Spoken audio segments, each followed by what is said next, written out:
El antiguo megatemplo de Karnak. La mansión terrenal de los dioses egipcios. Y el exclusivo campo de juegos de la élite gobernante.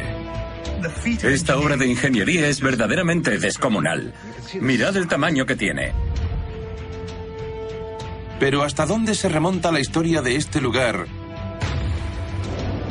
¿Y qué extraños rituales se celebraban tras sus puertas?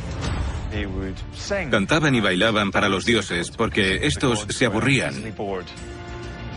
Hoy, las nuevas tecnologías y herramientas forenses revelan cómo era la vida dentro del complejo religioso más grande del mundo antiguo. Para desenterrar los secretos de Karnak, exploraremos esta megaconstrucción piedra a piedra. Miraremos tras sus muros de 9 metros de grosor y decodificaremos las columnas de 18 metros de altura para levantar el velo que cubre una de las maravillas más reservadas del mundo antiguo. Desmontando la historia. El misterio del megatemplo egipcio. El yacimiento egipcio de Karnak. Una generación tras otra de faraones construyó templos aquí en honor a su propio gobierno. El resultado es una gran extensión de estructuras religiosas de diferentes épocas, pegadas unas a otras. Karnak se encuentra en el corazón del imperio egipcio, a unos 480 kilómetros al sur de las grandes pirámides. Esta vasta colección de edificios religiosos también era la sede del poder de los faraones de Egipto, como hoy lo son el Vaticano o la Casa Blanca. Pero ¿qué sucedía realmente detrás de estas paredes? En la actualidad, a medida que los ingenieros trabajan reconstruyendo las ruinas de Karnak pieza por pieza, este extraordinario yacimiento comienza a revelar sus secretos ocultos. Una tarea monumental. Hay bloques enormes por todas partes, de diferentes tipos y de diferentes periodos. Es como un gran rompecabezas. Las partes restauradas de este complejo revelan la magnificencia que esperaba a sus visitantes hace más de 3000 años.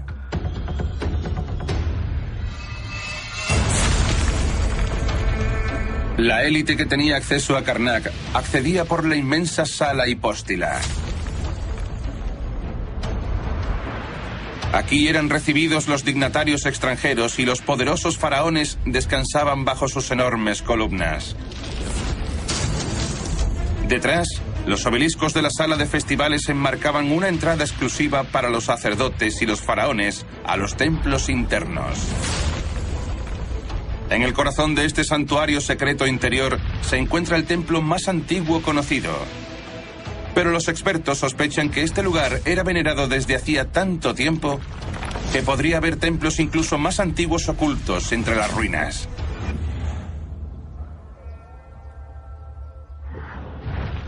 El ingeniero Antoine Garrick es el actual jefe de un enorme proyecto de restauración que pretende devolver a Karnak su antigua gloria.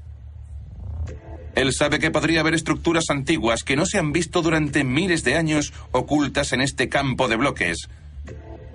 Pero para resucitarlas, primero debe hallar las piezas correctas. Estamos en el patio de piedras, al sur del templo de Karnak. Aquí es donde empieza todo. Mientras buscaba bloques para su último proyecto de reconstrucción, Antoine descubrió algo asombroso acerca de los constructores egipcios. Eran ladrones. Los faraones desmantelaban otros monumentos y reutilizaban los bloques de piedra. Si le damos la vuelta a uno de estos bloques, descubrimos una cara nueva detrás. Examinar los escenarios de estos crímenes arquitectónicos revela algunas sorpresas. Quizás la mayor de todas fuera la hallada en las ruinas de una de las grandes paredes de Karnak. En la propia estructura de una pared medio destruida, los arqueólogos encontraron los restos de cientos de bloques robados. Son las piezas de un templo completo llamado la Capilla Blanca. Una magnífica obra de Sestrosis I, un antiguo faraón. llenó la capilla con inscripciones que representaban su jubileo. Hubo un tiempo en el que albergó el majestuoso trono doble del rey y honró al dios Sol. Este santuario sagrado fue destruido para construir el legado de un faraón posterior. En Karnak se construyeron 9 paredes similares. Los faraones que construyeron cada una de ellas las cubrieron con escrituras que ensalzan su divinidad, como una cartelera gigante. Ahora, Antoine y su equipo están reconstruyendo una de las paredes. Creen que fue tallada en honor al rey niño, Tutankamón, hace más de 3000 años.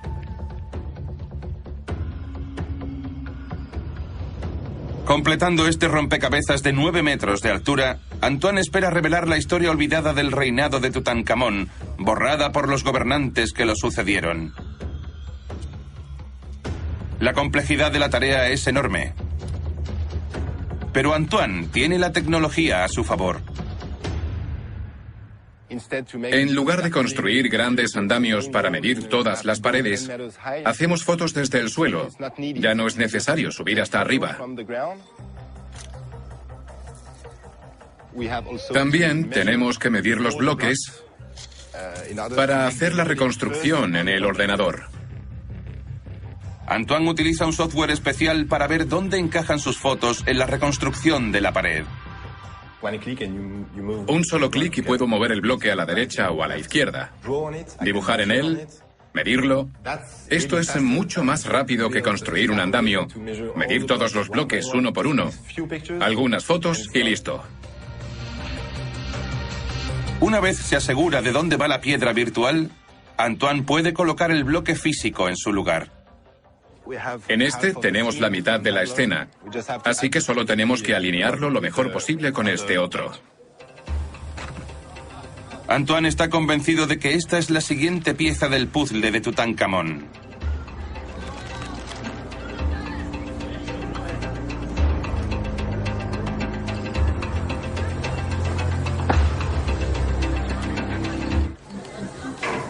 A continuación, debe alinear las inscripciones perfectamente para terminar el trabajo. Tenemos que levantar un poco el bloque para que tengan la altura correcta.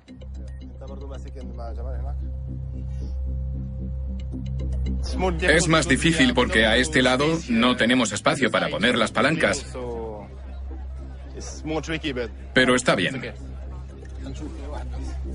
Antoine y su equipo utilizan la fuerza tal y como habrían hecho los antiguos egipcios. Ninguna tecnología puede ayudar con los últimos centímetros. Ahora encaja perfectamente. Aquí tenemos el trono del rey. Todas las líneas coinciden entre sí, por lo que están perfectamente horizontales. El ángulo está bien, encaja en la antigua pared, por lo que es perfecto. El bloque ha vuelto a su antigua ubicación original. La pared de Tutankamón está ahora más cerca de su finalización. Estamos colocando los bloques sobre piedras nuevas. Y estos huecos que quedan entre los bloques los rellenamos con mortero de cal. Antoine utiliza técnicas modernas para colocar este bloque en su lugar. Pero trabajar la obra de los egipcios le permite saber cómo completaron la tarea. Antiguamente hacían el mortero con una mezcla más líquida porque las juntas eran mucho más finas. Los antiguos egipcios hacían ranuras verticales especiales para verter el mortero líquido entre las finísimas juntas.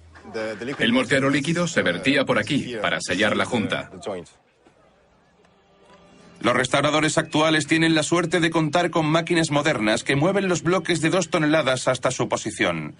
Hace 3500 años, los egipcios usaban herramientas mucho más primitivas. En lugar de grúas, los antiguos egipcios fabricaban ladrillos de barro del Nilo y los apilaban formando una rampa de poca pendiente.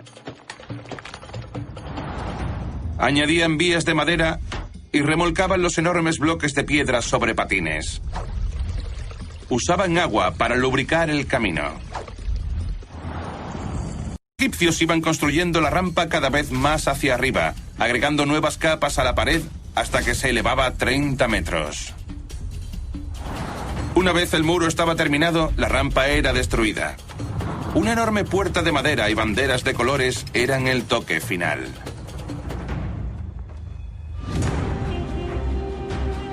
Al reconstruir las ruinas de las estructuras olvidadas de Karnak, los expertos han descubierto pruebas de los extraños rituales y prácticas de los antiguos faraones. Pero para entender verdaderamente lo que sucedía en Karnak, los científicos deben buscar pistas en otros lugares. Estos restos humanos fueron una vez personas importantes en la vida diaria del templo. ¿Podrán las nuevas tecnologías revelar quiénes eran y qué hacían?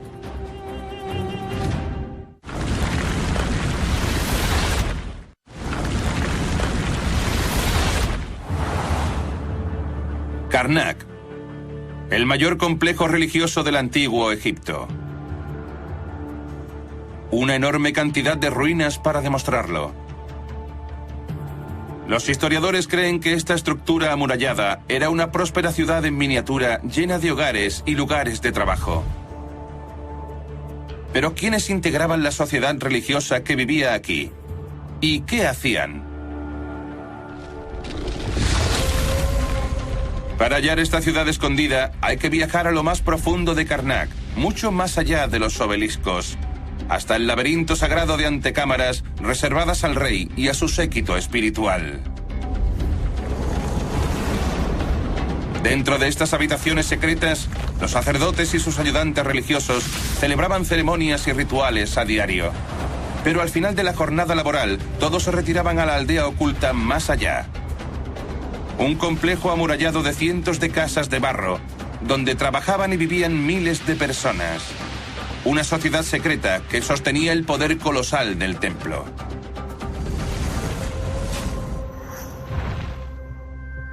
El egiptólogo Campbell Price sospecha que los egipcios que trabajaban en Karnak eran tan extraordinarios como el propio templo. Y hoy, con la ayuda de su colega Lydia McKnight, tiene la oportunidad de poner a prueba sus sospechas. Tenemos 20 momias humanas, varias de las cuales proceden del yacimiento de Tebas. Es muy probable que estas personas, incluida esta señora de aquí, trabajaran en el templo de Karnak. Hace 100 años, los exploradores desenterraron estos restos humanos muy cerca de Karnak, en lo que era la antigua ciudad de Tebas. Campbell cree que la momia recubierta de resina es la de una trabajadora del templo llamada Perenbast. Y espera a desentrañar los secretos de su vida cotidiana, estudiando sus restos y cualquier herramienta escondida dentro de sus envolturas. Esto es el ataúd de plomo de Perenbast. Fue descubierta en una tumba sellada. La decoración de la tapa nos aporta información sobre las creencias del antiguo Egipto. Aquí vemos una escena de Perenbast dirigida por el dios de cabeza de halcón, Horus, hasta Osiris, dios del inframundo. Y aquí abajo vemos algunos jeroglíficos que son una oración a los dioses para asegurar que Perenbast tuviera una exitosa vida futura. ¿Y hay algo en el ataúd que nos indique cuál era su papel en el templo? Justo en la parte inferior se puede ver su título. Era Shema It En Imen, que significa cantante. Era cantante en el templo de Amón. Es una prueba irrefutable de que trabajaba en Karnak. Campbell piensa que el papel de Perenbast como cantante del templo era muy diferente al de un cantante de coro de iglesia hoy en día.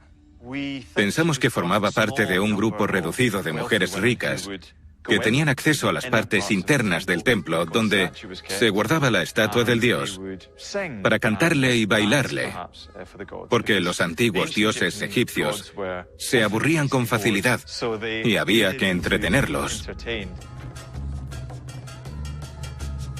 Perenbast cantaba a la estatua de Amón-Ra a diario, para que el dios Sol estuviera feliz. Pero en fechas claves del calendario, su trabajo era aún más importante. Es probable que Perenbast se pasase todo el año esperando el festival de Opet. Cuando las aguas del Nilo se desbordaban y el faraón llamaba a toda la ciudad a Karnak para adorar a los dioses. Dentro del templo, el sacerdote vestía la estatua del dios Amón-Ra mientras Perenbast y sus compañeras cantaban sus alabanzas. La estatua era sacada del templo, la música llenaba el aire y la muchedumbre cubría la estatua de ofrendas. El desfile continuaba durante muchos días. Finalmente, la estatua era devuelta al templo con la esperanza de que las crecidas volvieran a producirse el año siguiente. Campbell quiere saber qué edad tenían estas personas cuando fueron momificadas. Eso podría revelar pistas sobre su clase social. Lydia le muestra el escáner de una momia similar en la que ha estado trabajando y sugiere que mujeres como Perenbast alcanzaban una edad sorprendentemente avanzada. En la columna vertebral vemos pequeñas espuelas óseas, algo muy común de la osteoartritis. Se producen por el desgaste del esqueleto, con el envejecimiento. Eso indica que cuando falleció tenía entre 50 y 60 años. Una mujer común en el antiguo Egipto tenía una esperanza de vida de unos 30 años. El hecho de que las trabajadoras de Karnak vivieran el doble indicaba que llevaban una vida llena de opulencia, aisladas de la sombría realidad más allá de las paredes del templo. Lydia ve otros horripilantes detalles sobre las momias en los escáneres. Viendo los escáneres, observamos que le extirparon el cerebro. Campbell sospecha que los antiguos egipcios estaban confundidos con respecto a cómo funcionaba el cuerpo humano. Los antiguos egipcios creían que pensábamos con el corazón en lugar de con la cabeza, así que quitaban el cerebro porque no pensaban que lo necesitáramos en la otra vida. Los antiguos egipcios quitaban todo lo que no se consideraba esencial para el último encuentro con los dioses. Después, envolvían el cuerpo en muchas capas de lino y lo cubrían con una densa resina negra para evitar que se pudriera. Campbell cree que dentro de las envolturas podría haber otras pistas sobre el estatus social de las cantantes del templo. Los escáneres de los restos de Perenbast muestran extrañas formas. ¿Pueden ser amuletos valiosos? ¿Una clara señal de un entierro de alto estatus? En el escáner observamos perfectamente dos formas. Campbell quiere saber qué son esas formas, pero las envolturas son demasiado delicadas para abrirlas. Por ello, ha pedido a un colega que aísle las imágenes de esas extrañas formas. A continuación, utiliza un sofisticado software para crear una representación perfecta de los objetos en 3 dimensiones. Esta maqueta revela detalles que nadie ha visto en casi 3000 años. Como se puede ver, tiene un jeroglífico muy distintivo. Es el ojo del dios Horus. Y sabemos que en la mitología egipcia se creía que el ojo de Horus era un fuerte símbolo de protección. Este símbolo en su cuerpo momificado protegía al difunto. También vemos otras formas en el escáner. Una de ellas parece representar un escarabajo. Campbell sospecha que podría ser similar a los amuletos de escarabajos que ha descubierto en otras momias. Este era un amuleto muy importante que siempre se colocaba sobre el pecho de la momia. Algunos ejemplos tienen un texto jeroglífico inscrito en la parte inferior, normalmente un hechizo que aconseja al corazón no revelar todas las cosas malas que ha hecho el difunto en vida, si los dioses no lo dejan acceder a la otra vida. El descubrimiento de los amuletos y el hecho de que estuviese momificada sugiere que Perenbast era un miembro altamente valorado de la sociedad élite de Karnak. Llevaba una vida de lujo y adulación, igual a la de una estrella del rock actual. Una vida inimaginable para los que estaban fuera de las paredes del templo. Las enormes salas de Karnak y el laberinto de cámaras eran un lugar de trabajo exclusivo y diferente a todo lo que el mundo había visto antes. Pero ¿cómo y por qué este templo alcanzó una escala tan épica? ¿Podría la prueba desenterrada en esta antigua cantera ofrecer nuevas pistas?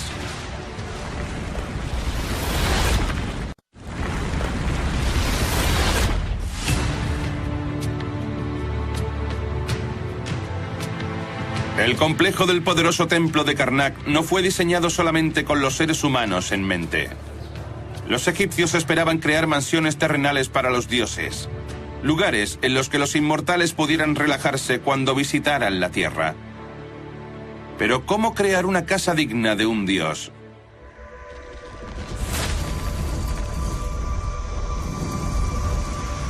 El templo más grande de Karnak necesitaba un techo igualmente grande para proteger a los dioses del sol del mediodía.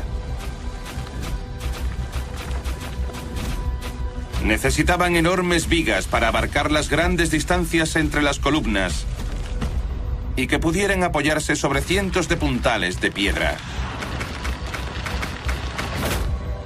En el pasillo central se utilizaron bloques aún más grandes para salvar la distancia. Estas vigas eran la clave para crear una monumental obra de ingeniería antigua que permitió dar sombra a la sala y al dios que descansaba en ella.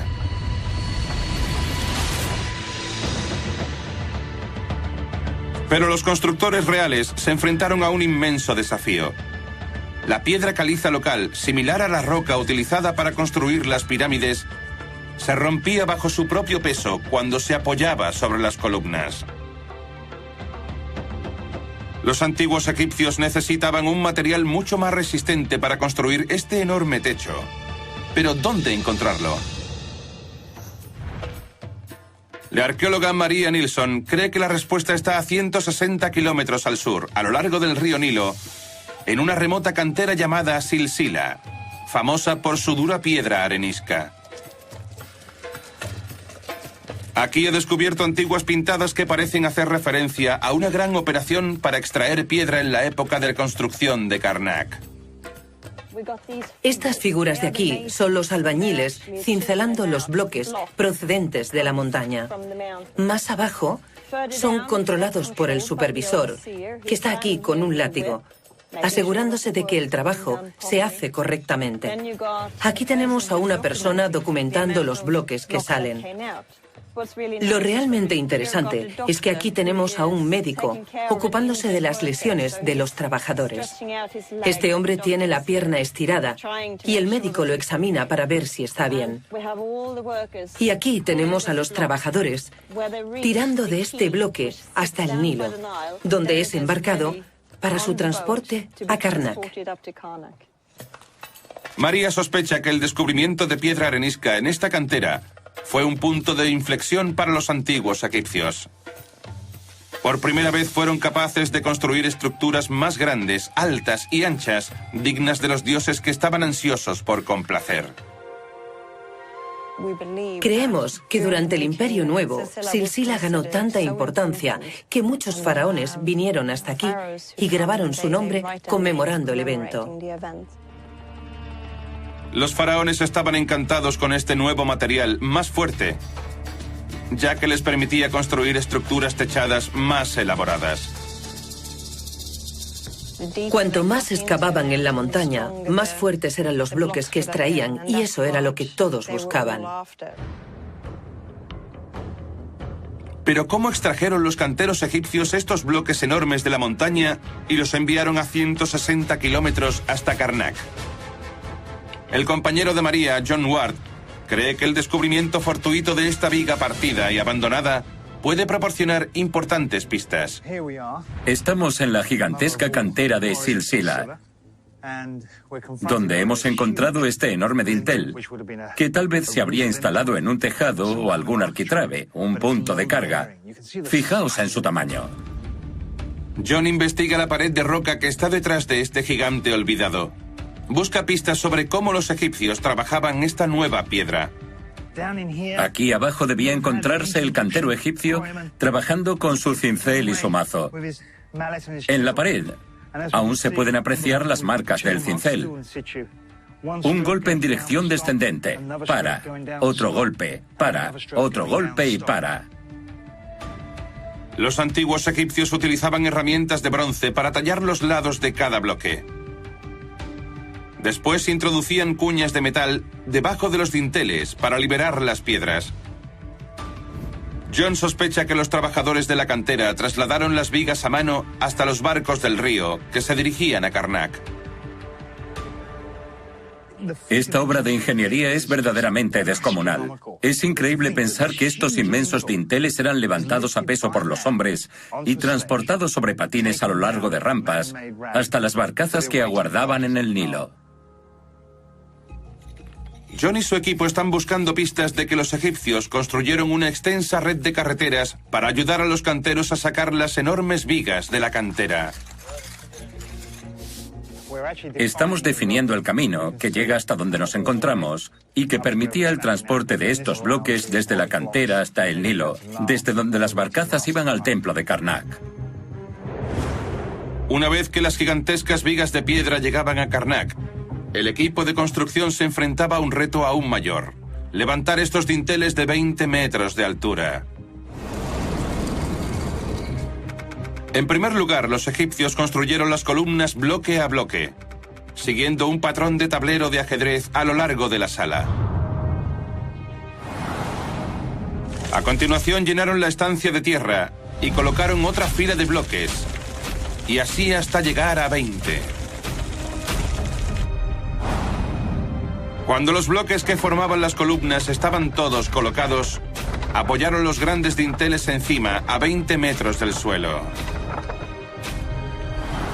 Finalmente retiraron la tierra y tallaron las columnas para crear el mayor espacio cubierto del antiguo Egipto. Muchos faraones construyeron templos aquí, marcando la piedra con su nombre para proclamar su poder. Pero no todas estas marcas jactanciosas son lo que parecen. La egiptóloga Erika Felek lleva 7 años estudiando la enorme sala hipóstila. Busca pistas del arquitecto del templo más grande del yacimiento. Me encanta hacer de detective. Averiguar cómo era esta columna antes de que acabara teniendo este aspecto. Por increíble que parezca, la tarea aparentemente simple de identificar quién construyó este templo ha revelado una interesante historia de política y vanidad.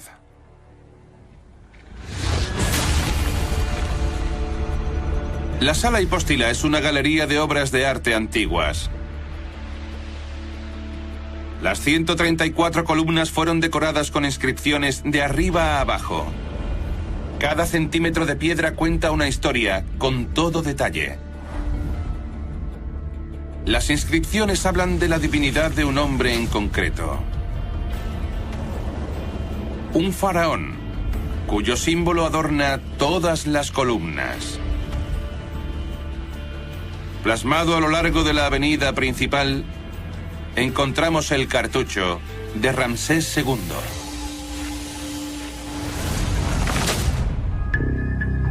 Ramsés II es apodado el Constructor. Según los registros, este poderoso faraón construyó más edificios y estatuas en Egipto que cualquier otro rey. Pero aunque su cartucho se encuentra por toda la sala hipóstila, Erika sospecha que Ramsés pudo haberse apropiado del mérito del trabajo de uno de sus predecesores. Y usa nuevas tecnologías para registrar las inscripciones en busca de pistas. Una tarea que generaciones anteriores de arqueólogos no podían hacer. Las columnas nunca se han registrado al detalle y se debe, por supuesto, a su enorme tamaño. Los métodos tradicionales consistían en utilizar hojas de plástico transparentes para calcar las figuras. Debido al calor, la luz y la gravedad, las láminas de plástico se caían y no quedaban bien colocadas, por lo que se producían distorsiones. En lugar de calcar las imágenes, Erika utiliza la fotografía y un software especial para revelar los detalles más pequeños ocultos dentro de las tallas. Dirige al fotógrafo Owen Murray a la hora de tomar las imágenes. Estoy fotografiando estas columnas, intentando obtener imágenes con la máxima claridad y resolución. El reto principal al que me enfrento es la altura y la consistencia de la luz. Las marcas que Erika espera ver son tan débiles que solo pueden ser fotografiadas con una sombra natural y una iluminación muy precisa. Esto le da a Owen un margen de tiempo muy pequeño para trabajar cada día. Debemos combinar la iluminación con la posición del sol a medida que va pasando el día para hacer fotografías de la máxima calidad. Ese ha sido uno de los mayores desafíos y aún no lo hemos logrado por completo. Owen toma cientos de fotos de la columna, iluminándolas desde arriba. Esta técnica le ayuda a capturar cada detalle de la superficie de piedra tallada. Erika utiliza un programa para combinar las fotografías de Owen. A continuación cambia la curvatura para convertirlas en imágenes planas. De este modo puede analizar minuciosamente la superficie de la piedra, buscando los restos de viejas inscripciones borradas y retalladas con el nombre de Ramsés. Hay veces en que hacemos una foto y 2 semanas después, jugando con la luz, logramos ver que hemos captado algo que parece una antigua inscripción. Observando atentamente, vemos los rastros de lo que solía ser el contorno de algunos de los jeroglíficos que formaban parte de esa decoración inicial. Erika cree que estos débiles rasguños ocultos bajo la inscripción principal son los restos del cartucho de otro faraón. Una vez que Erika identifica el texto sobrescrito, lo comprueba en la vida real. Utiliza espejos para manipular la luz del día y así resaltar las débiles líneas talladas. Los 2 óvalos grandes que se ven contienen los nombres de Ramsés II. Detrás de ellos aún se puede apreciar el contorno del nombre de Seti I. En los puntos claves de la sala, especialmente a lo largo del pasillo central, más grande y visible, el nombre de Ramsés sobrescribe el de su propio padre, Seti I.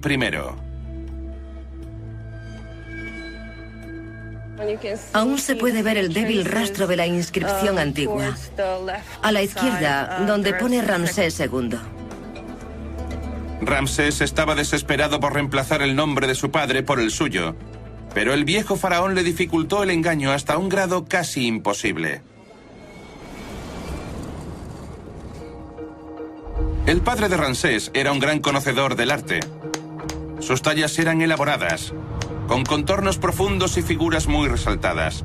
Así que cuando Seti murió y Ramsés se hizo con el trono, el nuevo faraón se enfrentó a la difícil tarea de borrar la memoria de su predecesor.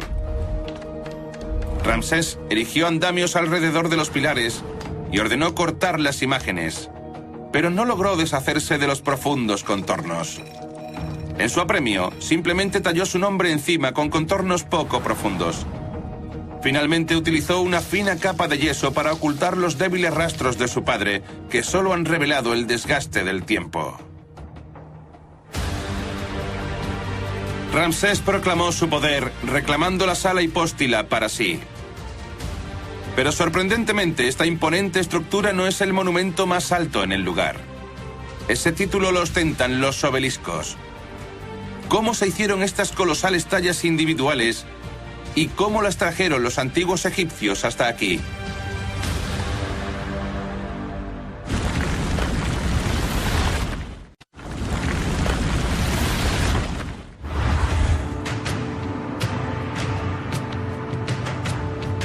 Los gigantescos obeliscos de Karnak se encuentran entre las mayores maravillas del mundo antiguo. Estos enormes trozos de roca han desconcertado a los arqueólogos durante años, debido a que están tallados en una de las rocas más duras de la Tierra, el granito.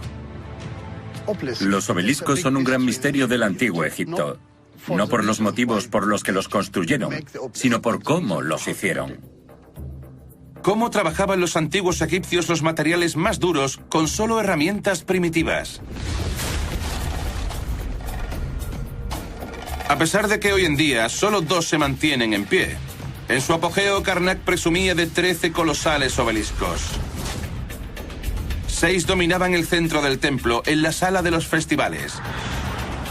El más alto se elevaba a 30 metros de altura y todos estaban hechos de granito para evitar su rotura.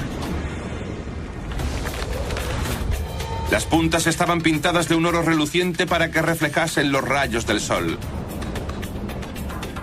Según los grabados que contienen, fueron tallados en solo 7 meses. ¿Pero cómo?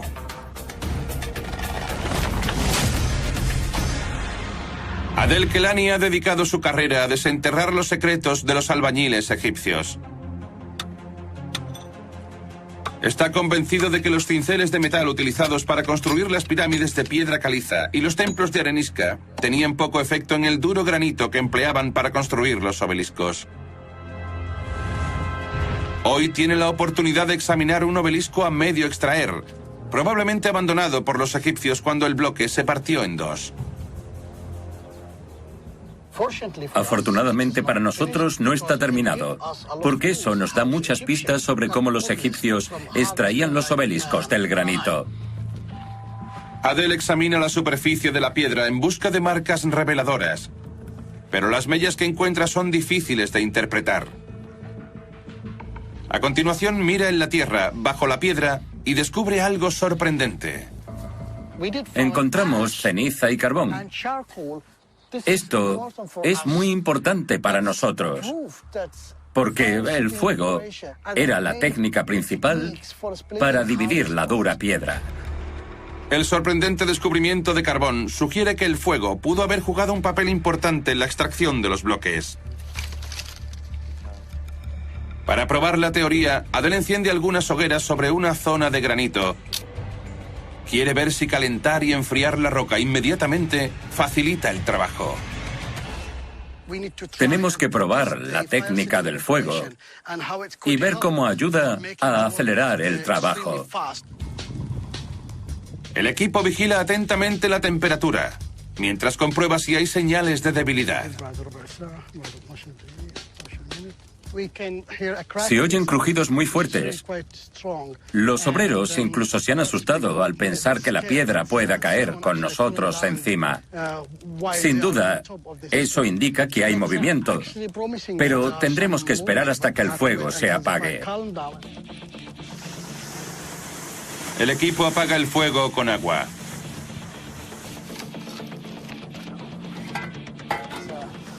Vaya. De cerca se ve perfectamente que la piedra se ha agrietado. Este es el resultado de apagar el fuego con agua. Parece haber destruido toda la superficie. Para probar si el fuego ha debilitado la roca, facilitando el trabajo, Adel pide al equipo que golpee la roca caliente. Para comparar, pone a otro grupo a trabajar en la superficie sin tratar.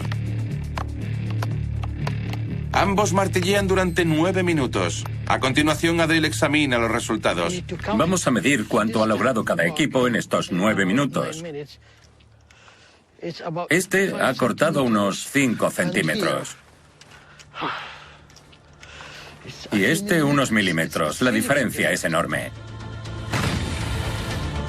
El agujero tratado con calor tiene 5 centímetros de profundidad, por lo que es 10 veces más rápido que trabajar en la roca no tratada. Un resultado impresionante.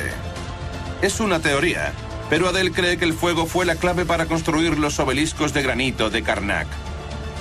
Pero ¿cómo transportaron estos monolitos de 450 toneladas hasta Karnak? Los historiadores creen que los egipcios cavaron profundos canales en el paisaje para que las aguas del Nilo fluyeran hasta las canteras. De modo que suspendieron el obelisco sobre el agua y pasaron un barco cargado de piedras por debajo. Al descargarlas, el barco fue subiendo de nivel hasta cargar el obelisco y lo llevaron por el Nilo hasta Karnak. Aquí, cientos de trabajadores de la construcción excavaron la tierra con gran precisión para inclinar la piedra y colocarla en posición vertical. Finalmente, encajaron la base del obelisco en una ranura y lo ataron a las cuerdas para transportarlo hasta su ubicación definitiva. El increíble viaje de este bloque de 450 toneladas llegaba así a su fin. Los grandes faraones gobernaban sobre un imperio de 2 millones de personas, a la sombra de estas enormes agujas de granito. Los egipcios continuaron construyendo templos en este lugar durante 1200 años. Pero ahora los arqueólogos están descubriendo evidencias de que los trabajos del complejo terminaron de forma abrupta. El arqueólogo Benjamin Durán ha desenterrado la prueba de que al final estuvo provocado por el surgimiento de una nueva religión que cambiaría el curso del mundo. Estamos en la zona sagrada del templo de Ptah. Lo más interesante del templo es que aquí tenemos uno de los edificios más antiguos de Karnak y también uno de los más nuevos. Aquí hay varios periodos concentrados. Los jeroglíficos revelan cómo el gobierno de Karnak cambió durante sus últimos años. Y el último apellido de la lista es curiosamente extranjero. En la jamba de esta puerta, el texto escrito en ella es muy interesante. ya que es el último texto escrito en el templo de Ptah. Aquí vemos el nombre del César que ordenó la inscripción. Su nombre es Tiberio. Tiberio no era egipcio. Era el líder del poderoso imperio romano. Karnak había sido tomado por una potencia extranjera. Benjamin ha descubierto pruebas de que los nuevos señores de Karnak acabaron con los templos, dado que apenas 300 años después de su llegada, los romanos hicieron un cambio cultural trascendental. Lo que vemos aquí es parte del pie de una vasija y tiene tallado un pez, que es el típico símbolo cristiano. Hace 1600 años, el Imperio Romano dio la espalda al paganismo y se convirtió a una nueva fe, el cristianismo. El hecho de que aquí tuviera lugar una ocupación cristiana significa que, al tener un único Dios, no podían aceptar la existencia de una religión politeísta. Los líderes romanos ordenaron el cierre inmediato de todos los templos no cristianos en Egipto, incluido el más grande de todos, Karnak. El trabajo de Benjamin revela poco a poco lo que pasó después. Ahora estamos descubriendo casas y otras estructuras pertenecientes a esta época de ocupación. Sospecha que ha descubierto la entrada a una casa familiar.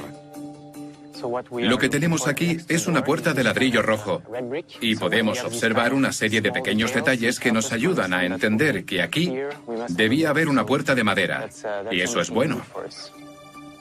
Benjamin está convencido de que toda esta zona estaba llena de casas. Este tipo de piedra para moler data del período romano y es muy común en este periodo. Todas las familias tenían una para moler el grano. Los romanos transformaron los templos desiertos de Karnak en una bulliciosa comunidad cristiana. Con estas pruebas podemos afirmar que para entonces el templo ya estaba cerrado y que las personas que vivían a su alrededor eran cristianas. La caída de Karnak fue el último clavo en el ataúd de la antigua civilización egipcia. Ningún otro faraón volvió a ser enterrado en el Valle de los Reyes. La esfinge se perdió en las arenas del desierto y las grandes pirámides fueron rodeadas por la ciudad. La religión que construyó estos monumentos icónicos dejó de existir. Sin ella, el arte, los templos y la política que habían definido esta civilización durante 3000 años no tenían ninguna razón para continuar. Y el mundo nunca volvería a ser el mismo. Los arqueólogos continúan reuniendo el extraño funcionamiento interno de la vida en Karnak, el complejo religioso más misterioso de Egipto. Sus muros llevan la marca de 30 faraones. Sus innumerables edificios son testimonio de su búsqueda individual de poder. ¿Qué secretos asombrosos podrían estar enterrados aún bajo las columnas y gigantescas paredes del mayor complejo religioso del mundo antiguo?